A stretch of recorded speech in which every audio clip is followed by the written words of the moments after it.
This conference will now be recorded.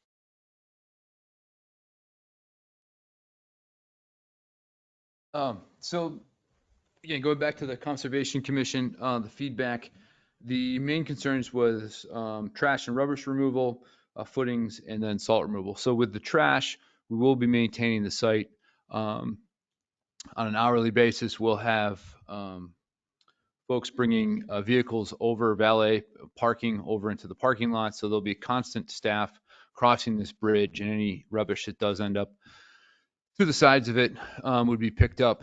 We do have bellmen at the main entryway, so as you pull up underneath the main portico, we'll have trash cans and rubbish bins there.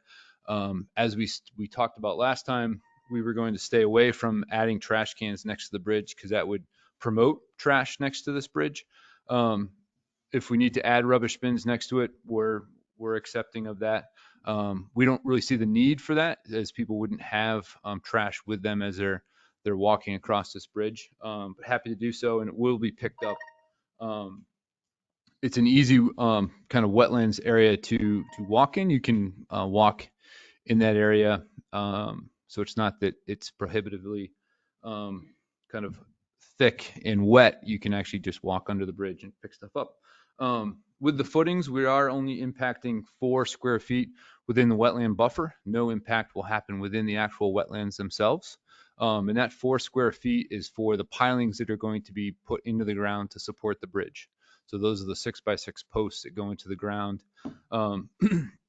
We don't have an exact depth on those footings. Those are driven into the ground until they resist the amount of force that's required per the engineering. So those will be driven into the ground 5-10 feet until there's enough friction on those posts to resist. So that's, again, only 4 square feet within the wetland buffer, no impact within the actual wetlands themselves. And then in the wintertime for salt concerns, this is going to be a deck structure, like a wooden deck structure, which would be similar to the like the back deck on your house. We don't foresee the need to use extensive amounts of salt, if any, to maintain this. It'll be maintained similar to how you shovel off your back deck on your house. You shovel it off, the snow and ice melts off pretty quickly. It'll be maintained. We'll also be using a snow blower to blow the snow out of to each side of this bridge, and not blowing snow into the wetlands itself. Although the wetlands is a runoff collection area for Route 3. So the water that's coming through that wetlands is being treated, and it's water coming from Route 3, which has been treated on the road. So that's kind of already happening in that wetlands. And it's being mitigated before it runs into the lake. So those were kind of the main concerns. I can go over the plan again, just to kind of remind us all of what that bridge looked like. Again, it's a wooden bridge that would cross the wetlands, leaving from the parking lot, bringing guests and patrons over towards the main entranceway.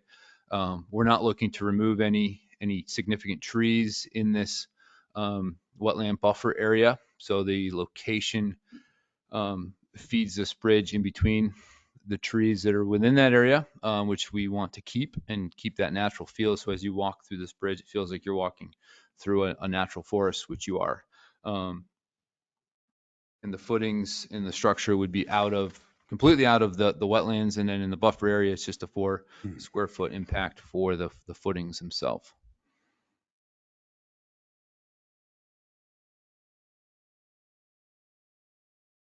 I can bring up the plans if you wanted me to go back and look at those.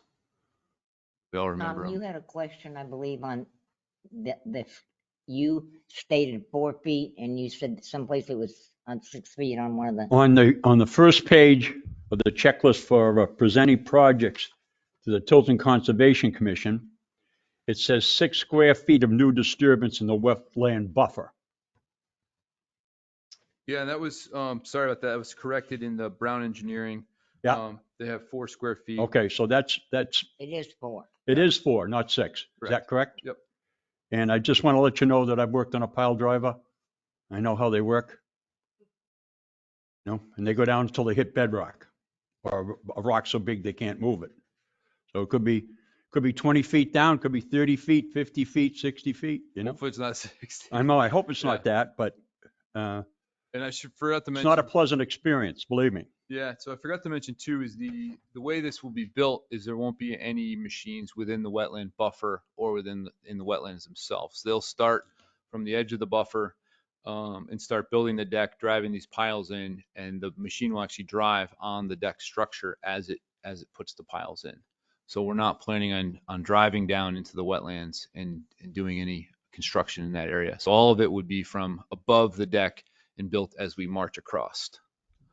I think you mentioned that before. Yes, Thank did. you. Thank you. So I have a question about the parking lot. Is there a reason that the road is west of the parking lot versus being east? Just in terms of that being a shorter, shuttle and valet distance? Guess I don't quite understand the question. So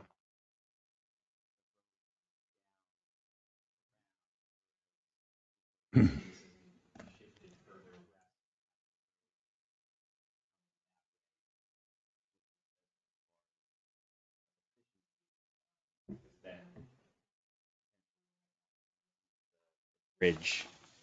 That would actually, of if we shifted the road over to the other side of the parking lot, that would actually push. You would end up having a longer walk.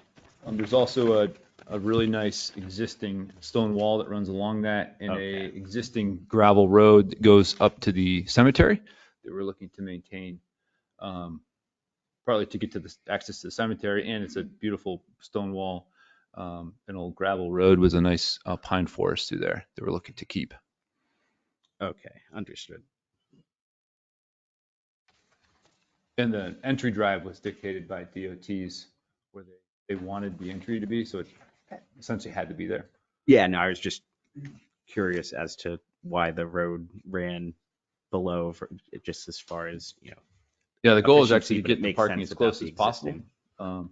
but still is quite a distance. Right. Any comments from, Yeah, I just had a question. So could you explain extensive, if any, salt? So there would be some salt, and how would that be monitored or controlled? Because, we have contractors that probably would be doing that. Yeah, so this would, I don't see, this wouldn't be like maintained by an outside company like you would hire a plowing company. This would be their bellman or the maintenance facility folk on site that would come in and snow blow this. So they're going to make sure that this isn't overly salted. And it will be either shoveled or snow blowed so that the snow is being projected to each side of the bridge versus into the wetlands itself. And then the salt is also controlled on our maintenance plan. There's a whole section on how we would be maintaining the site and have to follow those guidelines, which was part of the AOT submission, alteration of terrain to the state, as well as our previous planning board approvals for the site work itself. It's what I'm trying to figure out is overly, it's one person's salt I was just going to is say the different same than thing. another. You can watch people put salt on food and, what's overly salted, or, I think any salt on food is Well, more than enough. Yeah. But, so, I also um, understood that you're going to shovel, that you're not going to salt. Which is it? I don't want to say that we'll never ever salt anything, but the plan would be to go out with a snowblower and keep this thing clean. They're never going to let it build up like overnight and have significant amounts of snow and let people walk on it. It's going to be maintained throughout a snowfall. So similar to like your back deck, you wouldn't go out and just salt your back deck. You shovel it off and it stays clean, and it's a wood structure and it doesn't really need to be salted like you would the earth when it freezes and you need to warm that up. A deck structure doesn't require that level of maintenance. So it kind of stays maintained by itself. Other comments Yeah, about that? I had another question. I agree with you, John, that, say not much salt. That's subjective. So you made a mention of that the runoff from Route 3 goes into there. Is there a pipe that goes directly into it, or is it just because of the pitch of the land? Or? Both. So there's a culvert that empties into that wetlands, an existing culvert that empties into that that wetlands that runs through, and then also the road pitches um, to the north, and then it comes under the road through a culvert and into that wetlands. Does it go through any treatment swales prior to it, or, I mean? or On the is there backside, direct there's a pipe from swale on the, say, on the north side of the road, so on the left as you would be going to the north. But then it flows under the road and into those wetlands. And then there's also a catchment area and a culvert that dumps into that area as well. Actually, as we've been getting into the site work, that culvert was crushed, so we're replacing the pipe in that area. But the runoff from Route 3 does currently spill into that wetlands. That's why the wetlands is there, is because of Route 3. Any other comments? Just one more. On paragraph 3 of the Tilton Planning Board's report, it says a proposed bid includes a concrete pathway. And that would require excavating the soil, and is that a typical sidewalk mix, 3 feet wide? It's a little wider than that, but the walkway that they're referring to isn't going to be within the wetland buffer. So Oh, that's going to be outside of that and lead up to it. And then once we get to the buffer, we go to the bridge structure that spans that through the piers.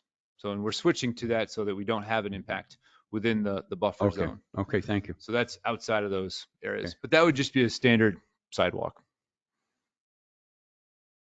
Thank you. Just one more question. Is it going to be maintenance or the valets that are gonna monitor for trash? Both. They'll have the valets coming and going.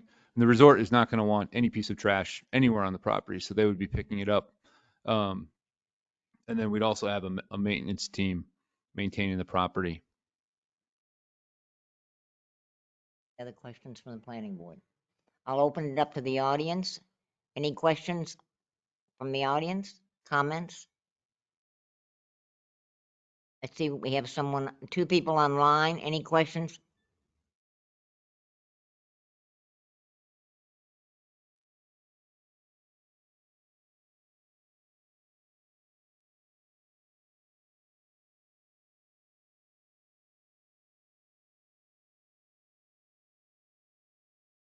Back to the planning board.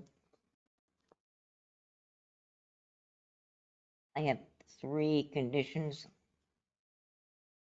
written down. If anybody has any other, let me know. I have a minimum use of salt on the bridge in the winter. Any lighting is going to be downcast. Yes. No driving or construction in the wetlands. Correct. Constant monitoring for trash by either maintenance or the valet or both. Yes. The others you have, planning board?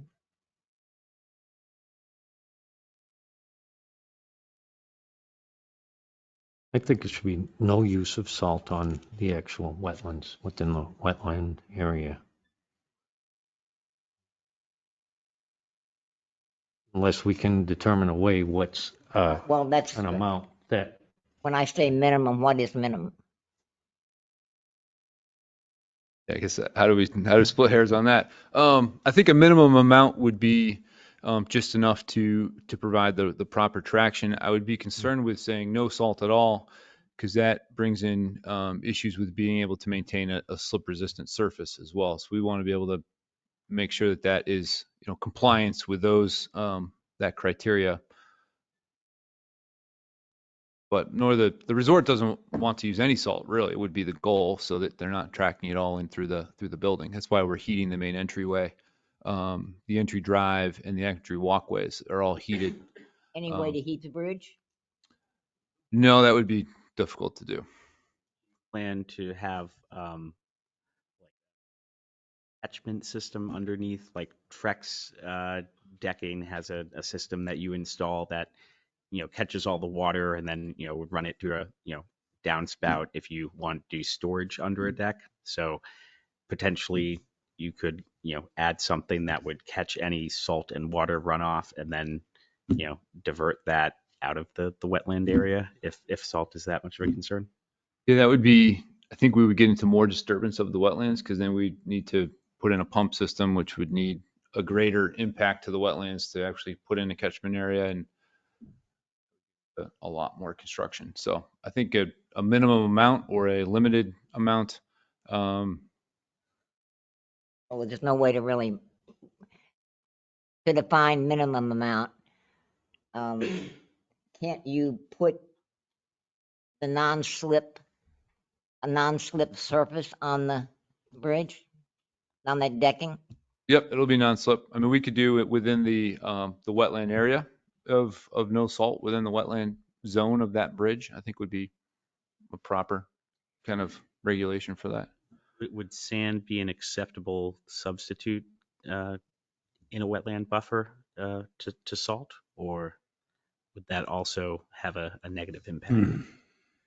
Well, I think if you have a no-skid surface, which a lot of people have on their steps or on their deck, on the Got area that wetlands. you walk, you don't have to worry about salting it or sanding it.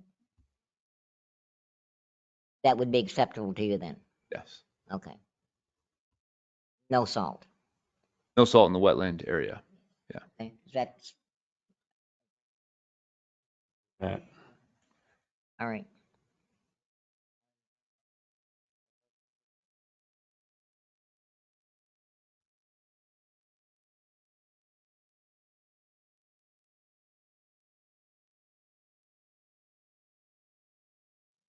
I propose to vote on the application with the aforementioned conditions attached.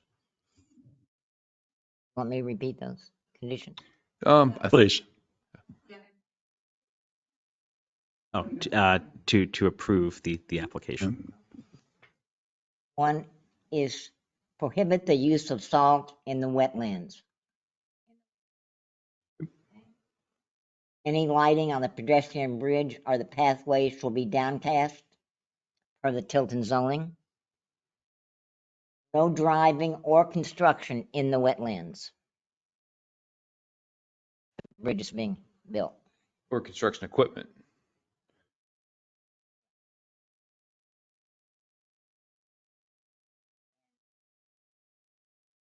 Constant monitoring for trash by maintenance and/or the valet.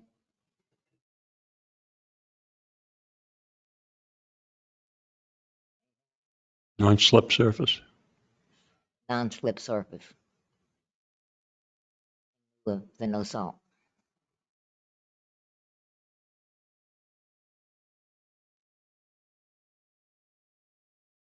All in favor? Aye. Aye. All opposed? No. I'm going to say no. You're gonna oppose? Yes. So you can't do it. Sorry.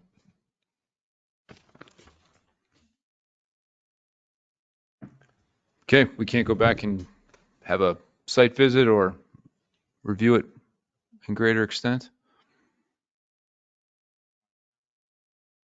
Those of you who voted against it?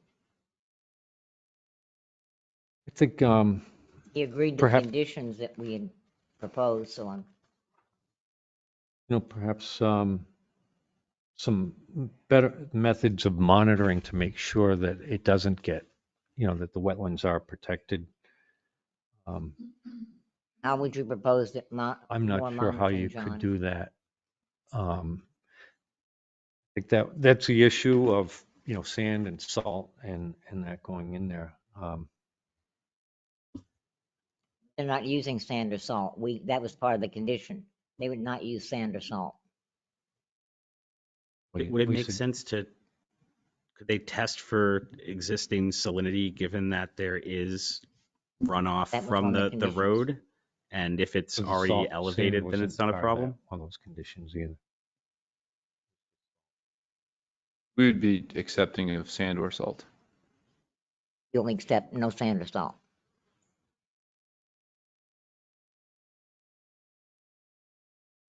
That's acceptable.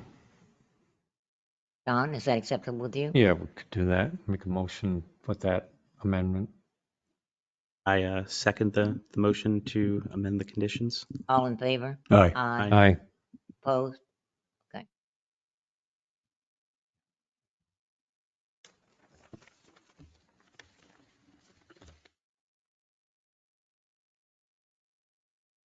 Second case is a change of use permit, converting an existing retail repair space, a residential space to an office space for a student bus service. And I believe all we needed was the signature, is that correct, Leanne?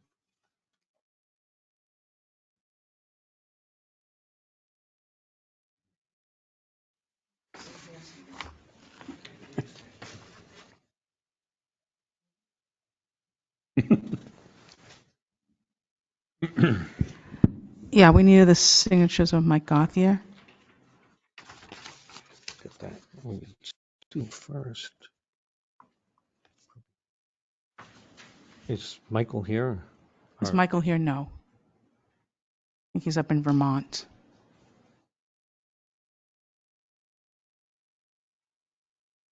Leanne, is there a fee attached to this? Yeah, it's a $50 fee. I think it's $50 fee. It doesn't state it's Oh, been yeah. paid. Yeah, it's been paid. Okay, thank you.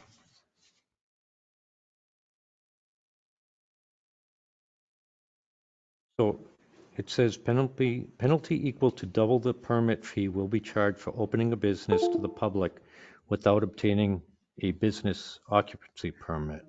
So they opened it without the permit, right? Well, they moved into the building, yes. So that would be a $100 fee, Okay. correct?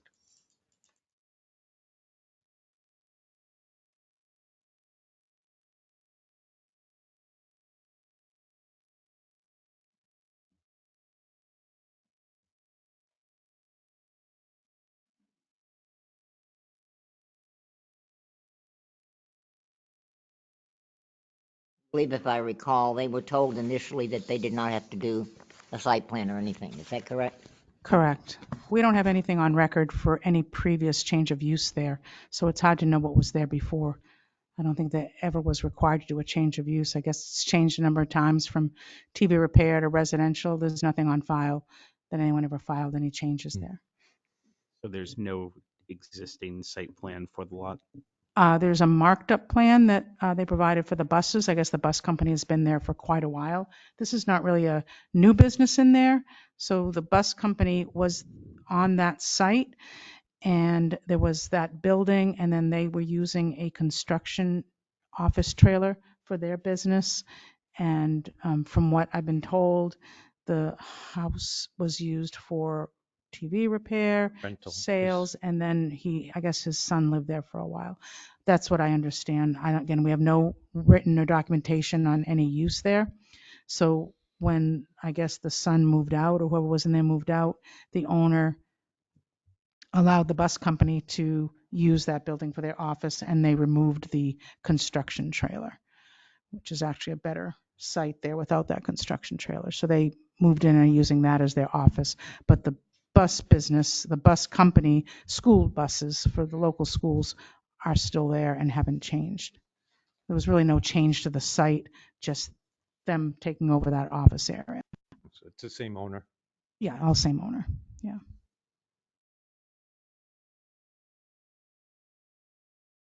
So it was gray. There wasn't really technically a change in business. It was the bus company just moving locations from the trailer And into they the paid house. all fees and so Yeah, on. yeah.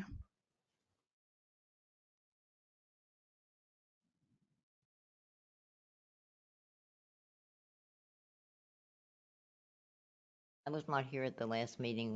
Did they have a representative here then? They didn't, because school had started and they were busy with their buses and they weren't able to come to the meeting. Any comments? And I don't believe the owner is local, so. Pardon? I don't believe the owner is local either, so I don't know that he would be attending. So is there any site plan for that building? There's no site plan on record that I could find. The only site plan, if you want to call it a site plan, is the marked up plan that I provided the last time where he drew the buses and the parking.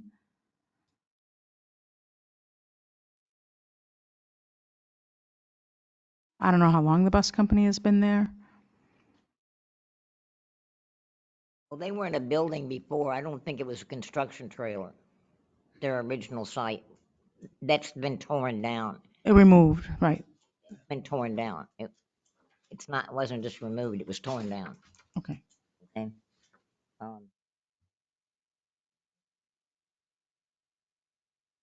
my concern has been the way cars park all over the lot, not necessarily on the gravel.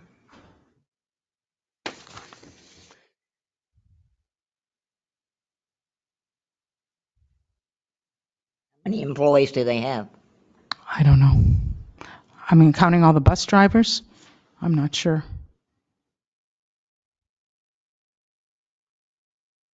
So it's my understanding that they should have a site plan for a business, that there should be one on file with, especially when they have, employees parking, snow and all that. For certificate of occupancy, I believe that they're supposed to have approved site plans that must be found. It says certificate of occupancy as after 5/1 of 99, that they should have approved site plans. Yeah, that's why I thought that's why they were coming in, because we didn't have a site plan. And they moved their location and there was nothing there, and they have employees. The person who was there before did not have employees. He rented himself, I believe. They didn't, do you know why they didn't do a site plan when the bus company started there? Do you know when that was? No idea. Don't know. I think there was one for the parking lot out back, because I remember something about lighting. Well, there was an issue with Problem with the, the lighting. Yeah. there was an issue with lighting. They had added a light. That had nothing to do with the site plan. Right. I don't ever That wasn't recall a on. site plan.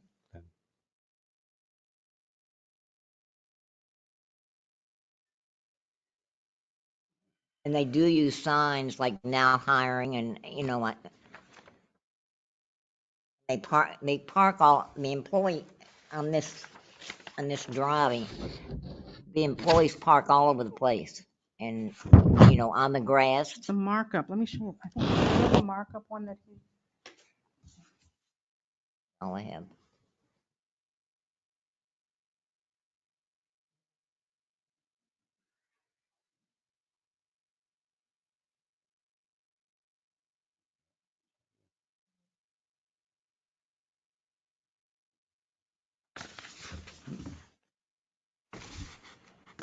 I mean, I just don't understand why they would be exempt from a site plan. I don't either.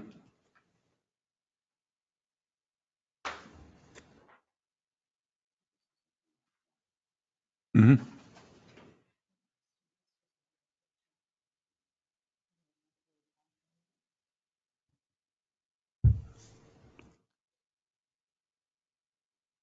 Share this with you, John.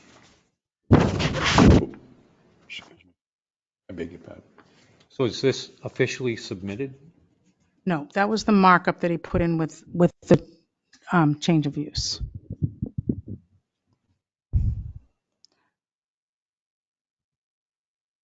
So basically, all we have is the business registration form. That's it. And occupancy permit application. Right. Is there an existing business registration form on file or certificate of occupancy Just- for the property? Just for this case, just for them moving into that house. And he has here described interior repairs, modifications, and it's got none. I know that's not true. You don't go from a residence to a office space with a place for employees to eat. I mean, they have lunch there. I don't know. I think we need a site plan. It's my own opinion. How does the rest of the board feel? I agree. I think that's required under 10.4 Yeah. of our zoning regulations that they need prior to getting a certificate of occupancy after 5/1 of 99. It says approved site plans. So do we not want- I would argue that it's all new residential and commercial structures. This is not a new structure, and it must be in compliance with existing approved site plans. There is not currently a site plan on the property for it to be in compliance with. It's not a new structure. I would argue by the wording that it does not require a site plan. That being said, there should be one on file for it to be operating as a business presently, regardless of It was the completely relocation. remodeled, and it took a long time to remodel it, and I know that for a fact. I mean, it did pass the, fire inspection for the COO. I mean, I have been in the building when I've been over there, and it looks like a residential home that they just took the bedrooms and the living room, put desks and chairs in there. I mean, it does, I don't know if they did or did not do anything that they didn't notify us of changes, but the kitchen looks just like a kitchen in your house, that they have a table in there and they sit for the break area. And then I think like 2 of the bedrooms have desks in there now that they use for dispatch of their trucks and offices. I mean, there's not really a whole lot. You walk in the entrance and it's like the living room, but there's no furniture in it. I don't think there was any structural changes. I won't swear to that because I wasn't in there. But if you look at the inside now, it appears to be a house that they just put desks in. Has code enforcement been to the property to make sure that it's up to code? Okay.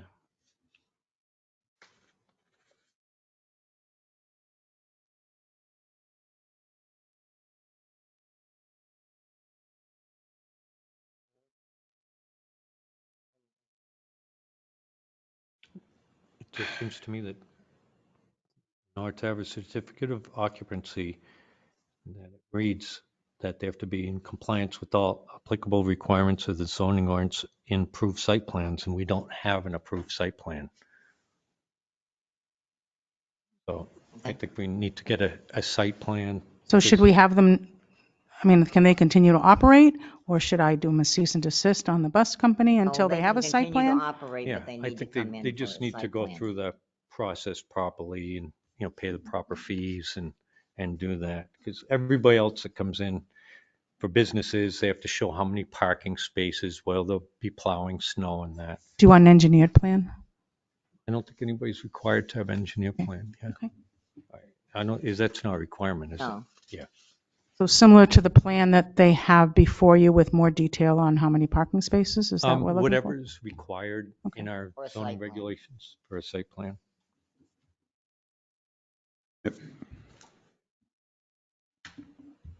Mhm.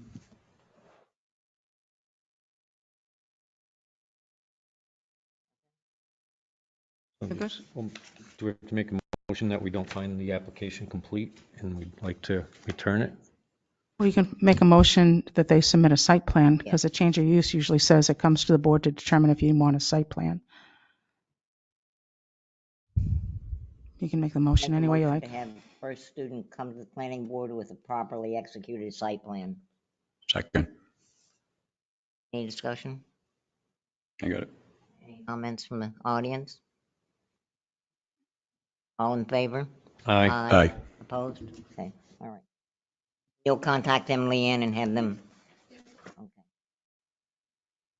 Next order of business is the Lockmere Country Club, 360 Laconia Road, map R21-1. For the removal of the existing gazebo and deck, and an addition of a 1236 building expansion, an attached walk-in cooler and 700 detached covered deck.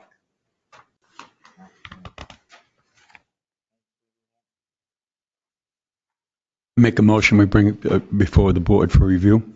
Second, all in favor? Aye. Aye. Aye.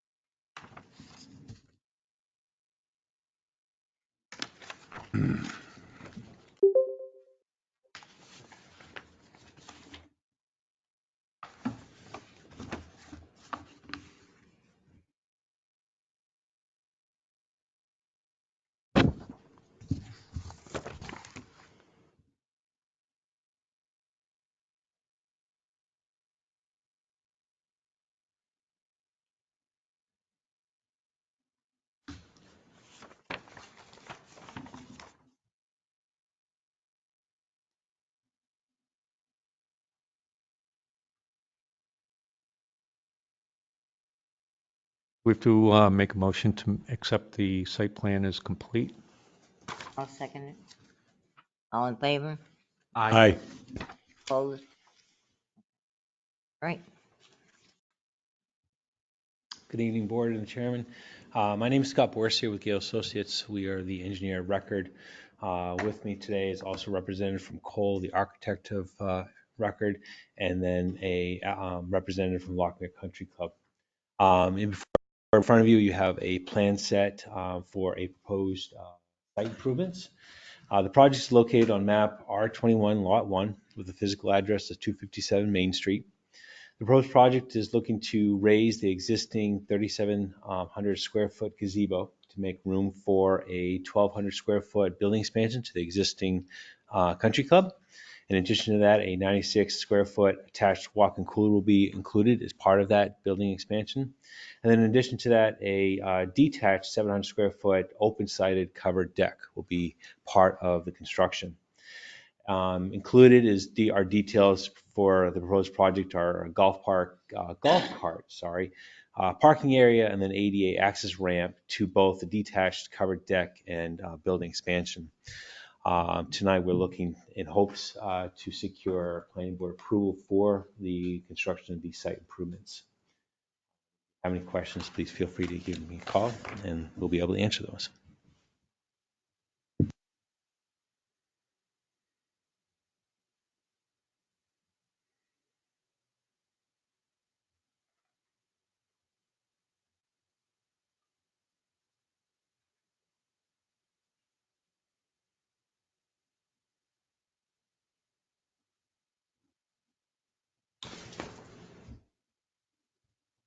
Good evening, sir.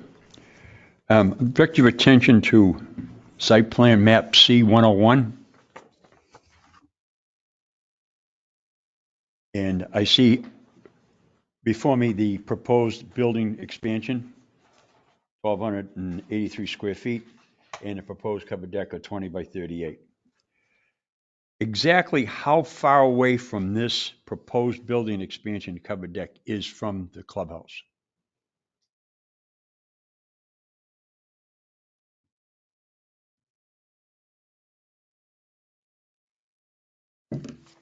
The proposed covered deck is about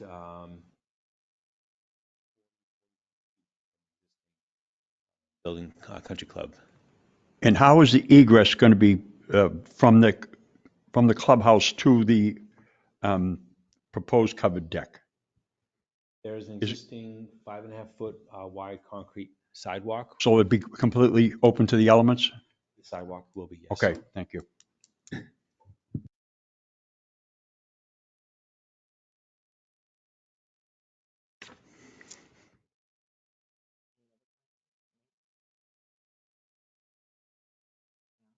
No, it seems quite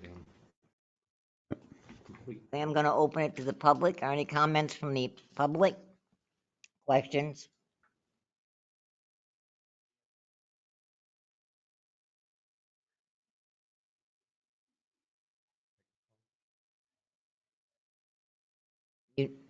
No?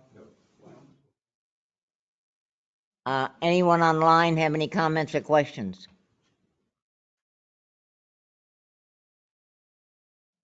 Come back to the planning board then? Close it to the public?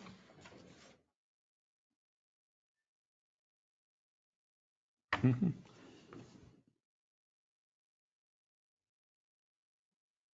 I'm going to make a motion that we accept the subdivision site plan approval application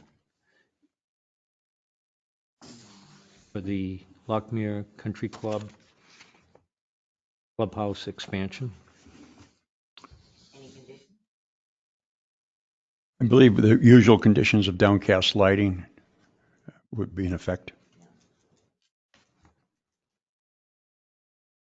All right. Motion, I'll second the motion. Further discussion? All in favor? Aye? Aye. Opposed? Okay. Thank you. Thank you very much. Appreciate it.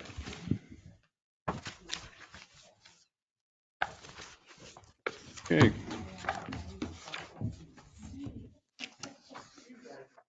Looks like it's going to be very nice when it's done from the renderings. What? Thank you. Yeah, well, Thank you very much. See, we were easy on you, Jerry.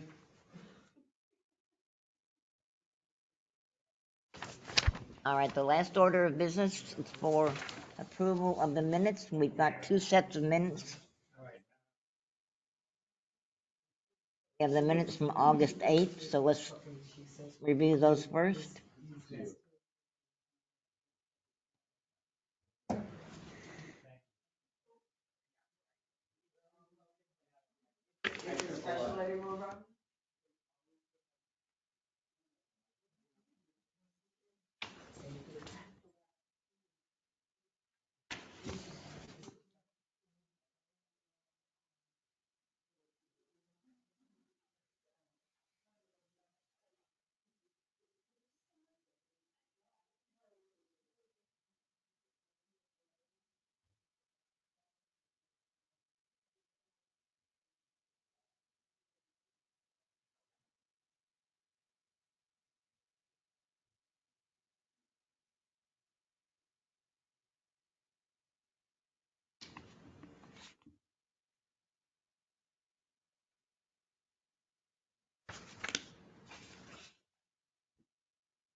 Make a motion to accept the minutes. The August 8th, 2023. Second? second. Good comment on, so because we go through different site plans and we approve them and all that, it's important that if somebody arrives late in the meeting, that we put in the minutes when they arrive, such as, I know Eric showed up late, but was like an hour and. Yeah, and in the previous meeting, it states that he said that he was at the meeting, and he was marked as present, but he only showed up for the last 32 seconds of the meeting. So that should reflect. Whenever anybody arrives late, it should be in the minutes. So like if they weren't present for one of the, especially, if you go through a whole bunch of presentations and somebody's not present for that, they would have to show when they showed up so that you know who was present during the voting. And I think that's very important because any one of us could show up for the last 2 minutes of a meeting and be counted as present. And there's certain requirements throughout the year that need to be met. So I think it's very important that in that situation we do it. Okay. Should probably list all members present at start of the meeting at the beginning of the document. And then let the record show that so-and-so arrived at a certain time in there so that I they mean, know what sometimes part. people show up 2 minutes late, but that's a different situation.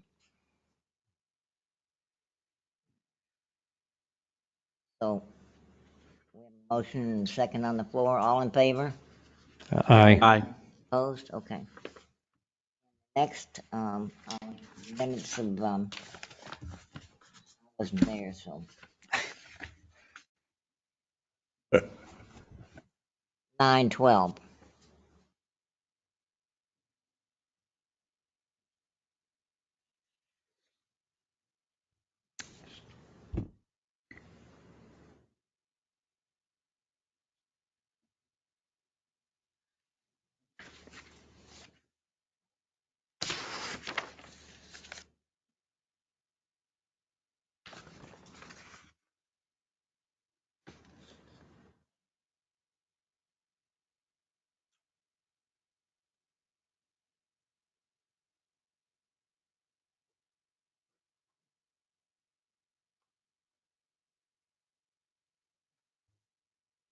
I don't know whether they're complete or not, so somebody else will have to make the motion.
Motion?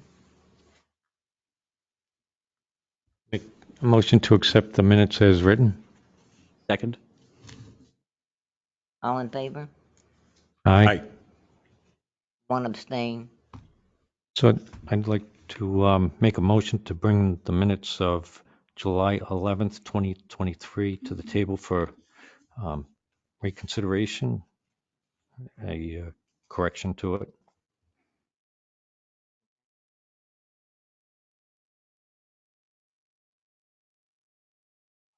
That would be, it's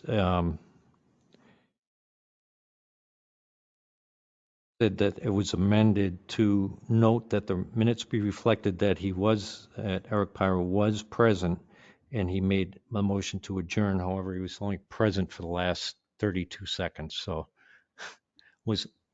you could amend it was only present for the making the motion to adjourn. And that's so that it's not looking like everybody voted on each one of those things that was presented the whole time. Understood. That would be my motion to I make a amend motion those. to accept the amendment. Second? Second. Second. Second. All in favor? Aye. Aye. Opposed? Okay. I'll make a motion to adjourn. Second? All in favor? Aye. Aye. All right. Thank you. Thank you, Catherine, for being here with gracing us with your lovely butter. countenance. She's a butter that showed up, right? Yeah. To give poor Jerry a hard. I know, Wow, yeah. That's a first. Put that in the minutes.